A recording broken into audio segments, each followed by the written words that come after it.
Today, the focus is on why the American dream carries hidden emotional and social costs that life in Australia often manages to avoid even when success appears similar on the surface. The contrast often appears subtle at first.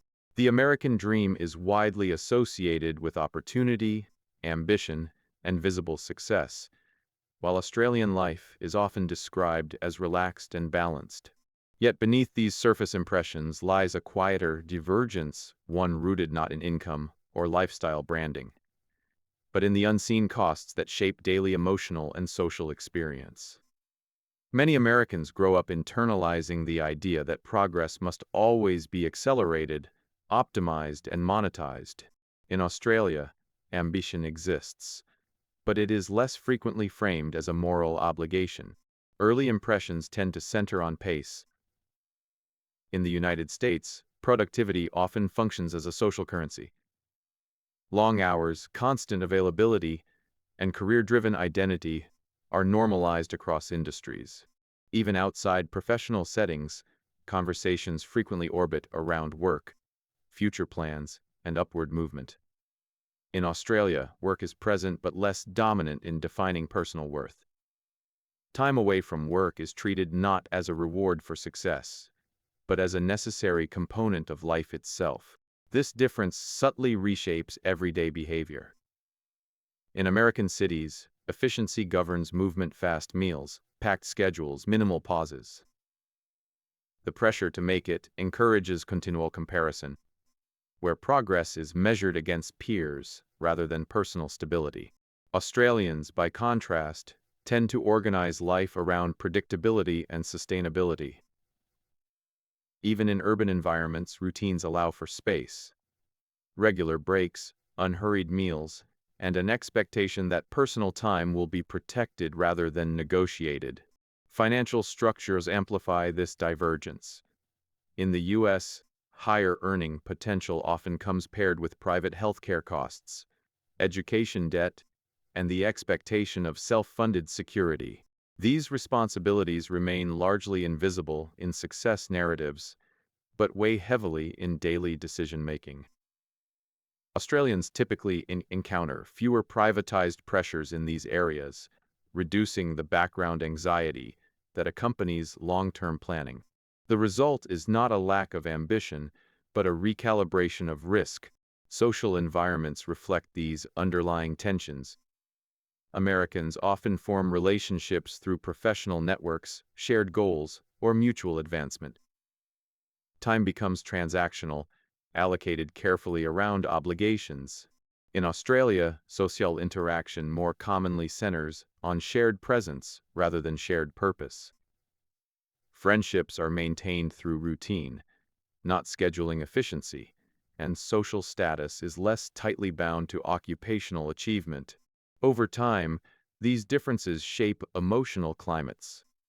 Many Americans discover that constant striving produces a low-level fatigue, one that persists even during periods of success.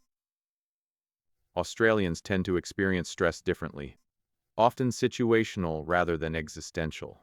The absence of relentless forward pressure allows space for contentment without guilt, a concept that remains surprisingly difficult to access within the traditional framework of the American dream. This contrast becomes more visible in how uncertainty is managed. In the United States, instability is often individualized. Career disruption, health issues, or financial strain are framed as personal challenges to overcome through resilience and effort. Structural factors fade into the background, reinforcing the belief that preparedness is a private responsibility.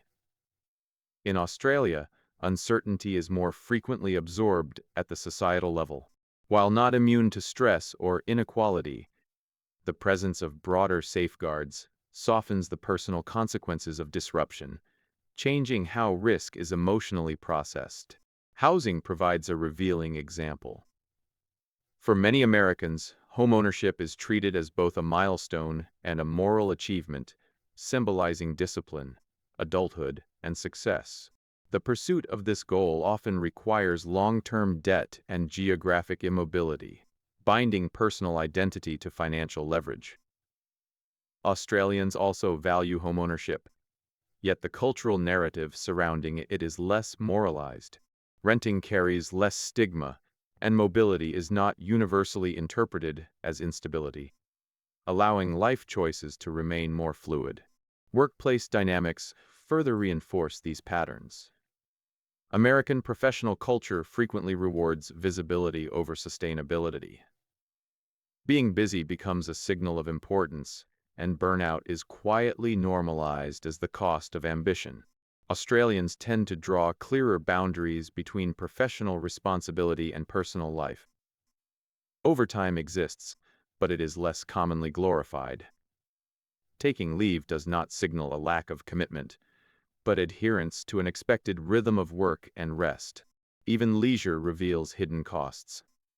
In the US, free time is often structured planned vacations, productivity-oriented hobbies, and curated experiences meant to justify their expense.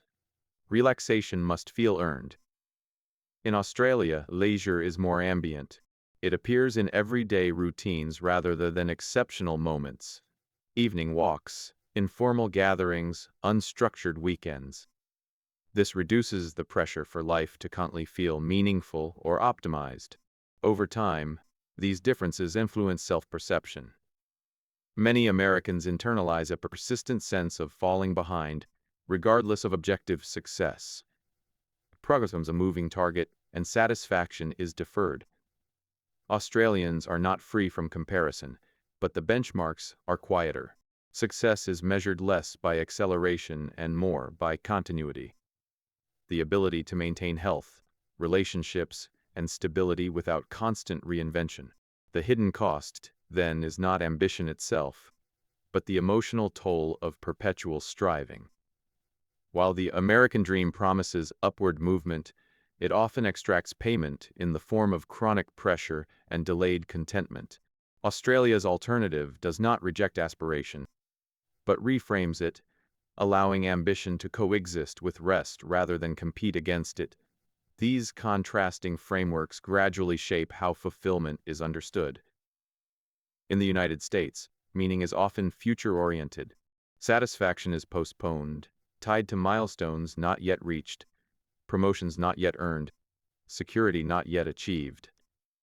Life is framed as a sequence of thresholds, each promising relief while quietly raising the standard for the next. This creates a psychological environment where arrival is rare and rest feels temporary. In Australia, fulfillment is more frequently anchored in the present. Stability is not viewed as stagnation, and routine does not automatically imply a lack of ambition. Emotional well-being is allowed to exist alongside ordinary days, without requiring exceptional outcomes to justify it. This orientation subtly reduces the urgency that defines much of American daily life, replacing it with a quieter form of confidence. Family dynamics reflect this divide as well. American households often operate under time scarcity, where schedules overlap imperfectly and shared moments must be planned in advance. Success-driven mobility can separate extended families, reinforcing independence at the cost of continuity. Australian family life tends to preserve proximity and regular contact, not through obligation, but through cultural expectation. Togetherness is normalized rather than scheduled. Over years, these patterns influence identity. Many Americans grow accustomed to self-definition through achievement, measuring worth through output and recognition. When progress slows, uncertainty follows. Australians more often derive identity from participation, community involvement, lifestyle consistency, and social belonging. Value is distributed across life domains rather than concentrated in professional success alone. None of this suggests that one system is free of strain. Australia faces its own pressures, inequalities, and evolving challenges. Yet the absence of relentless self-optimization changes stress is experienced. Pressure exists, but it does not permeate every decision.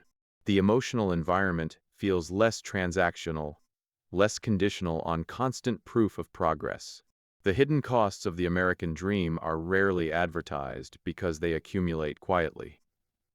They appear in fatigue that success does not erase, in anxiety that preparation does not fully calm, and in the persistent feeling that life is always slightly ahead rather than fully present. Australia's alternative does not eliminate struggle, but it softens its edges, allowing aspiration to unfold without demanding continuous sacrifice. In this contrast, the difference is not found in ambition versus complacency, but in how societies define enough. One frames life as an ongoing ascent, the other as a balance to be maintained. And within that difference lies a subtle but profound shift in how people experience time, pressure, and the permission to feel content before everything is complete.